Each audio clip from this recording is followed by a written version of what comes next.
महाराज जी, क्या हम अशुद्धि अवस्था में राधा कृपा कटाक्ष स्तोत्र का फोटोकॉपी करवा के पढ़ सकते हैं या नहीं? उससे याद हो गया हो तो आप चिंतन ऐसे कर सकते हैं, वगैरह ग्रंथ लेकर पढ़ना निषेध है। तो 3 दिन पवित्र दशा में भगवत चिंतन कर सकती है, जो पाठ याद है उसको सुमिरन कर सकती है। माला लेना, ठाकुर सेवा करना, रसोई बनाना, ग्रंथ पढ़ना, ये गृहस्थ धर्म में जो माता बहनें 3 दिन पवित्र रहती हैं नहीं करना चाहिए। ऐसी शास्त्र मर्यादा है। फिर जैसा ठाकुर जी प्रेरित करें, शास्त्र मर्यादा है, ऐसा नहीं करना चाहिए। महाराज जी, जब हम अशुद्ध हैं और भगवान इतने शुद्ध हैं, उनको कोई चीज अशुद्ध नहीं कर सकती, तो फिर हमारी आप अपने आपे को भूल जाओ फिर कैसे? खास, हाँ बस यही तो बात, इसीलिए तो कह रहे हैं नियम से चलोगी तो भूल जाओगी। नियम से चलोगी, बनाई हुई मर्यादा से चलोगी तो शरीर भान भूल जाओगी। और नियम अगर विपरीत दशा में चला गया तो शरीर भाव पुष्ट होता चला जाएगा। ये खास बात है।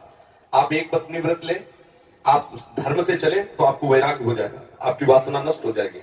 दवा अगर नियम से खाओगे ना, रोग नष्ट हो जाएगा। और आप व्यभिचार करें, चाहे जितना करते चले जाए, आपकी वासना बढ़ती चली जाएगी, आपकी गंदगी बढ़ती चली जाएगी। ये नियम है वही चेष्टा। लेकिन एक पत्नी व्रत ले, धर्म पूर्वक चले तो आपको वैराग्य हो जाएगा। कितने ऐसे गृहस्थ हैं जो वैरागी हैं, पति पत्नी दोनों, घर में रहते हुए भी ब्रह्मचर्य हैं। और कितने ऐसे कि देखो, बोले कितने साल, बोले 90 साल के, तो बोले क्या पूरा जीवन हो गया, खाक बटोरते हैं कहां, वहीं के वहीं खड़े। सब सुलझने की बात है। तो इसलिए हम पहले शास्त्र आज्ञा पालन करें। तो परम पवित्र प्रभु हैं और हम उनके परम पवित्र अंश हैं, ये बात समझ में आ जाएगी। और जो शरीर अपवित्र है उससे हमारा राग खत्म हो जाएगा। अभी शरीर अपवित्र है, शरीर अपवित्र है तो हमारा भाव भी अपवित्र है, क्योंकि हम शरीर से युक्त हैं। आप कभी ये मानती हो कि मेरा शरीर अपवित्र हुआ? मैं नहीं।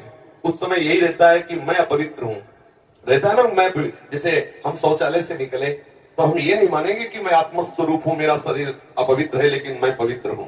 अगर शरीर का स्मरण आ रहा है तो अभी आप शरीर भाव में हैं। और जिन महापुरुषों का छूट गए पड़े रहते हैं अवधूत स्थिति में, भगवान उनके साथ खेलते रहते हैं।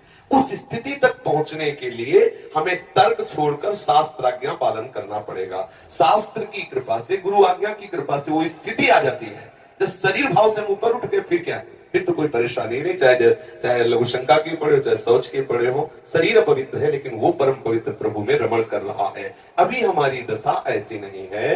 हमारा शरीर हमें मैं करके दिखाई दे रहा है, नहीं दिखाई दे रहा। शरीर की भूख मेरी भूख, शरीर की मांग मेरी मांग, शरीर का कष्ट मेरा कष्ट आ रहा है ना।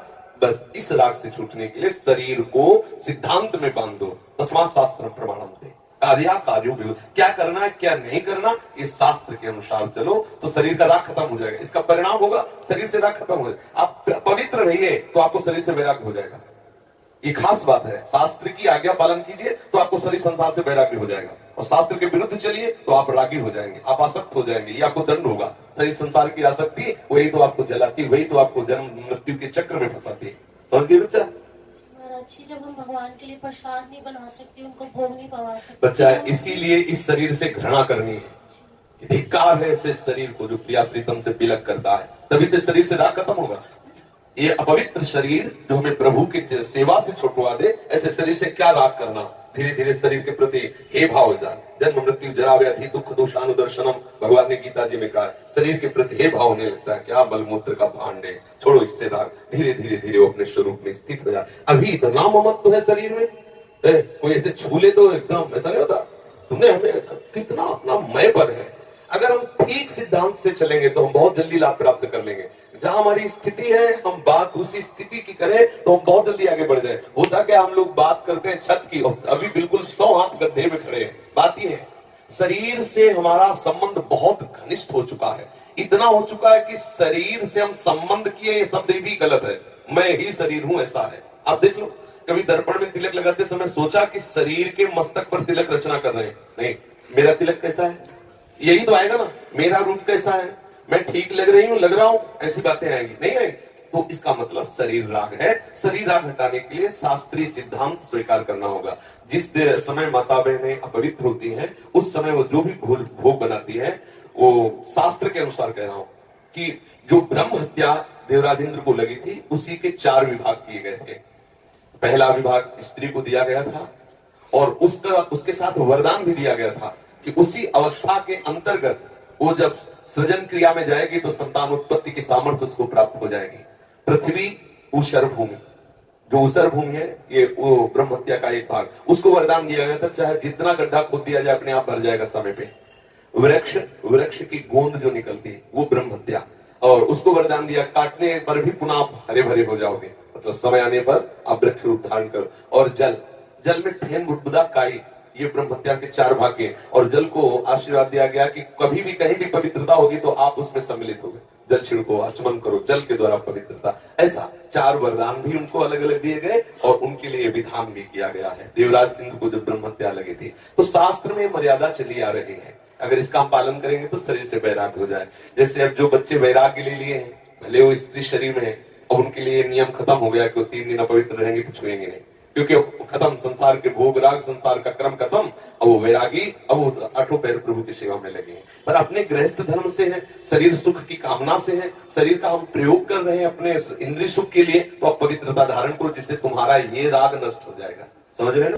नाम जप तो कर सकते हैं आप। हम बता देते हैं, गृहस्थों को भी कह देते हैं कि आप मंत्र चिंतन भी कर सकते हैं, माला से नहीं, मंत्र चिंतन भी कर सकते हैं। स्नान किया, मंत्र चिंतन कर रहे हैं, भाई अंदर हमारे जो चिंतन हो रहा, शरीर ही तो अपवित्र है, बाहरी चेष्टा नहीं करेंगे। हम मानसिक ठाकुर सेवा भी कर सकते हैं, मानसिक पाठ भी कर सकते हैं। हमें चतुरासी याद है तो हम ग्रंथ नहीं छुएंगे, ऐसे पदगान करेंगे, नाम कीर्तन करेंगे, ये सब हो सकता है। लेकिन प्रगट में जो शरीर द्वारा चेष्टा होनी है तो फिर उस समय 3 दिनों तक ऐसा शास्त्रीय महापुरुषों का और संतों का आदेश है, तो हमें वैसा पालन करना चाहिए। किन अवस्था में शरणागति मंत्र ले सकते हैं और नहीं ले सकते? हाँ, शरणागत मंत्र के लिए वैसे हमने बताया है कि शौचालय में और बाथरूम में हम मंत्र न जपें, पवित्र हो करके आचमन आदि करके फिर मंत्र जप करें। और जैसे हम अपवित्र दशा में जैसे ट्रेन आदि में यात्रा करते हैं, सोच गए उन्हीं कपड़ों से, उन्हीं पास फिर नाम जप करें, मंत्र जप न करें। मंत्र में थोड़ी पवित्रता की आवश्यकता है, नाम जप करें, जब हम पवित्र हो तब मंत्र जप करें। और अगर आप पवित्र हैं तो हर समय फिर जप सकते हैं, केवल शौचालय और लक्षण का छोड़कर। दिनचर्या में अपने जैसे रसोई पकाते हुए घर के काम, बिल्कुल बिल्कुल मंत्र जप सकते हैं। मानसिक हाँ चलते फिरते बिल्कुल बिल्कुल कर सकते हैं, बिल्कुल कर सकते हैं, उत्तम बात है।